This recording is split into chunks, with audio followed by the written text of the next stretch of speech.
those mischief boots, those big red boots. Do you know who did them first?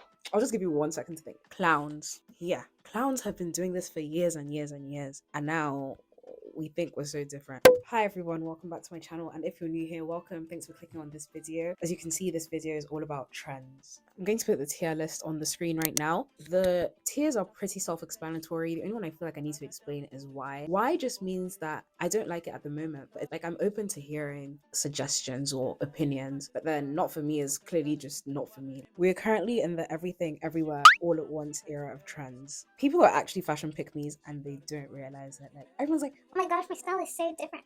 Oh my gosh, I have never before seen pieces. I'm so cool, I thought of this all of myself. Blah, blah, blah, blah, blah, blah. Pick me, pick me. Newsflash, 99% of the time, it's probably been done before. I brought my iPad so that I don't forget. We're going to rank them by different areas. So I'll start off with types of clothing items, then I'll go into shoes, then I'll go into material, then accessories, then core. So you know how there was like cottage core? Lastly, we'll end with specific products. The first item we have are off-shoulder tops. This was a trend a few years ago, but I feel like when it was done a few years ago, it was worn way lower than we're seeing it now. At least I wore it way lower. My mom used to complain. But right now we're seeing it just barely off the shoulder, like just a little peak of the clavicle, you know? Or we're just seeing like very loose shoulders so that you can simply drape it over one shoulder instead. I currently own 2 off-the-shoulder jumpers, but I do also want to get a top that I explained before. Like I wore this trend to the ground then, I'm going to wear it to the ground now.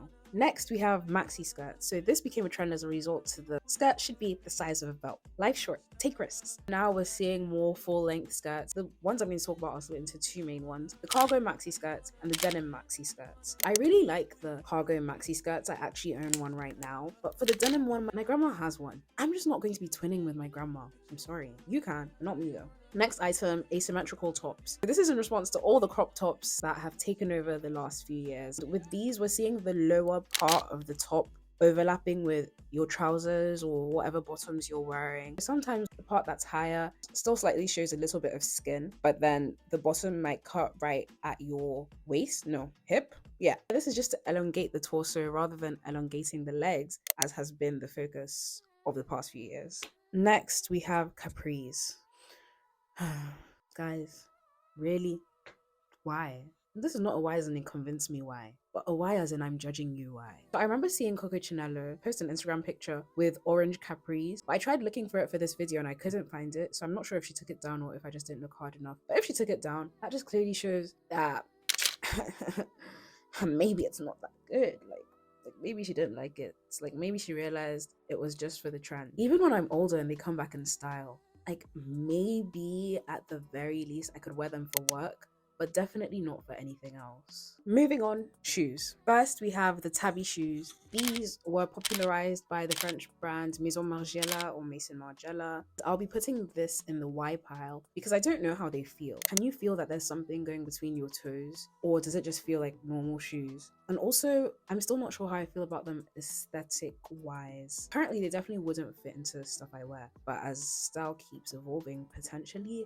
But I really don't know how to style them right now. Up next, we have the pointed toe kitten heels. So I love these guys, especially the way that they're currently being styled with baggy jeans or just baggy trousers in general. You can have them more casual or more formal. So baggy jeans or like dress office style trousers. Chef's kiss. I'm currently deciding where I want to get mine from. In an ideal world, I would get the Amina Muadi ones, which are around $700. But yeah, trousers, underskirts, and dresses. I don't really know, I was just pointing at the camera, I'm sorry. I'll just like to start by saying, I'm not talking about when people wear these for cultural or religious reasons. I'm talking about solely as a fashion statement. Cannot shake the look of Rocky and Cece from my head, of Selena Gomez in Wizards of Waverly Place. Like, my heart. I even have problems wearing thermals or tights under like my skirts or my dresses unless I'm absolutely freezing or I just have to. So now you're asking me to wear full-on trousers? Yeah, no way. No, I refuse.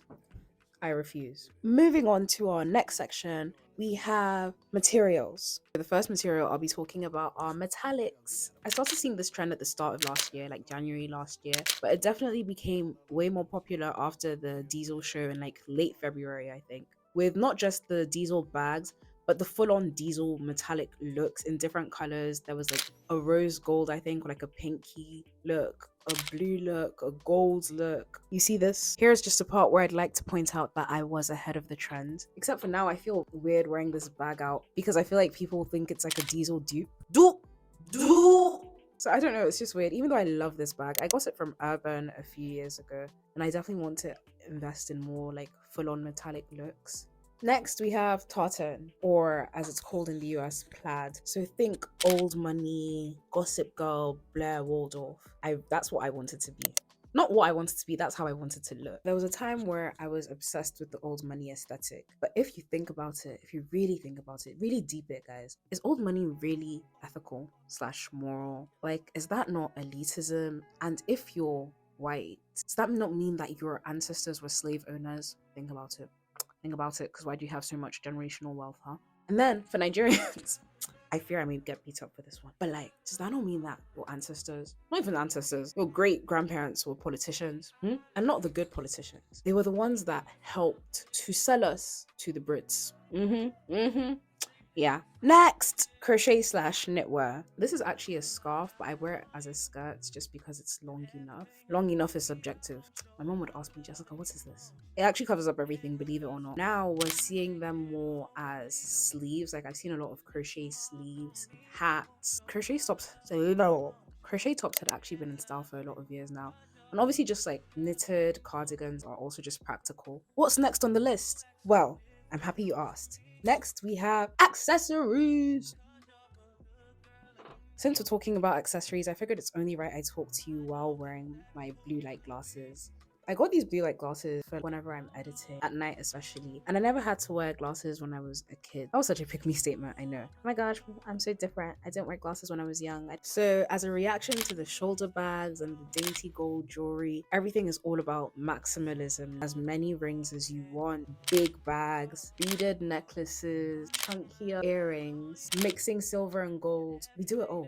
I already own maximalist and minimalist accessories, but I do want a big bag because those of my bags are shoulder bags. I've seen certain popular ones going around. I know Coco Chanel as well had this black bag, and I've seen a few people with that. I forgot the brand, but I don't think I want that one. I want to find the one I really want, because that's another thing with fashion. You don't always have to get the exact same item. We're not robots. If there's something, especially if it's expensive, you don't have to have it. You can wear other things and you'll be fine. But then that also does present a problem of like elitism in fashion. I get it, but still. Can I finish this video with 9% left? Watch and find out. Now we're moving on to core. So the two main cores I'm going to talk about are mermaid core and ballerina core. We are going into mermaid core. We have H2 and Mako mermaids to thank for this. We're seeing sequins, blue. I also think we'll see a lot of shells and pearls in summer.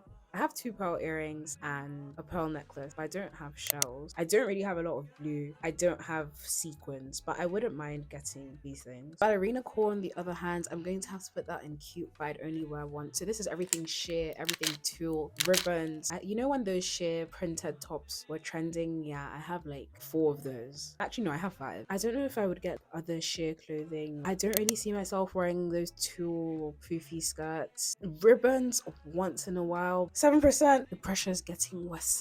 Now moving on to specific products. First one, headphones. Love, love, love headphones. I actually have a pair if I can find them. I feel like besides just enhancing your listening experience, these also help certain people. Like I know those with social anxiety or autism, and it helps to be able to block out the world and not feel like you're so different by doing it, because now it's a trend. Like everyone has headphones, and you could tell headphones were a trend because Apple decided to make theirs, which is I guess the specific product that everyone wants to have. I think either the Apple or the Sony ones. We're seeing a lot of people wanting to get the TikTok girlies, but really you don't need any of those. Your money could go towards Beyonce tickets, and you could get cheaper noise cancelling ones, which I have. We're nearly done. We have 2 more to go. Next item, we have the fancy club dresses. So I think there's a blue, a pink, and a black one. This plays into a part of the ballet core trend I talked about before with the sheer. What is really special about these dresses is the rose detailing on the neckline. But even though I really like them, this is still going into the cute but would only wear once. I feel like these dresses are about to become a dressier version of the poster girl dresses that were trending like 2-3 years ago. When I tell you how sick I am of those dresses, I can't even explain properly. Those dresses really infuriated my soul. I just didn't like them like that. And second of all, the fact that every single person had them. Stop, like just go cut up your dress. I saved the most recent trend for last, the trend that everyone is talking about on TikTok, the $350 boots that I referred to earlier that came out around a week ago. Here we go. So these mischief boots, I heard that they come from a manga. I feel like for anyone who knew that, then it would have a different meaning. I get it more for them. But for everyone else, I really don't see the reason. I can understand the satire and appreciate that aspect of it, but at the same time, I feel like it's going a little too far, because I don't know if you guys have seen those videos of people struggling to get in them and get out of them. So it just proves that they're not even functional. And second of all, I don't know what material they're made of. So I wonder how sustainable they are. How are they going to be disposed of literally in like a month, when everyone stops wearing them? And I don't even like the way that I've seen them styled. The only person that has come close to me being okay with it, yes, because I have to be okay with it, Ciara. So Ciara actually styled them with an oversized t-shirt and knee-high socks. What I liked about that is that you could see the socks peeking through the boots. So that created an extra dimension, an extra layer, rather than just going from your legs to the boots or trousers to the boots. And we're also seeing variations of these boots with possibly shorter ones or different colors. I think maybe like shorter black ones have more potential to be long lasting, but even still, I don't see this trend going past a few months. The good thing though is I feel like we're only seeing it online. This classifies as an online fashion trend where we're only seeing it on TikTok or in New York, rather than just like seeing everyday people wearing it and talking about it. You know how there are those Amazon videos or like some other clothing item and someone will be on TikTok like, you have to go get this, run, don't walk, blah blah blah blah blah. We're not really seeing, oh my gosh, you have to get these red boots. Disclaimer, when I've talked about sustainability in this video, I don't necessarily mean it has to last you many years. I just feel like you should have at least multiple uses for it, even if it's in the short term, and then be able to sell or donate it to someone else that will have it. And then like just as long as it can be carried on for many years, even if you don't have it for many years, rather than it just staying in your wardrobe after you wear it once and being friends with the dust mites. And this was actually really fun to make. So here's the final tier list. Let me know your opinions on my opinions, because that's what they are, just opinions. I'm not a statistician for fashion. I've just watched fashion analysis videos. I watch a lot of Drew Joyner and Lainey Ozar, and I love Not So Blondes, What Are People Wearing videos. I definitely missed out some trends, so let me know which other ones you've been seeing regularly and your thoughts on them.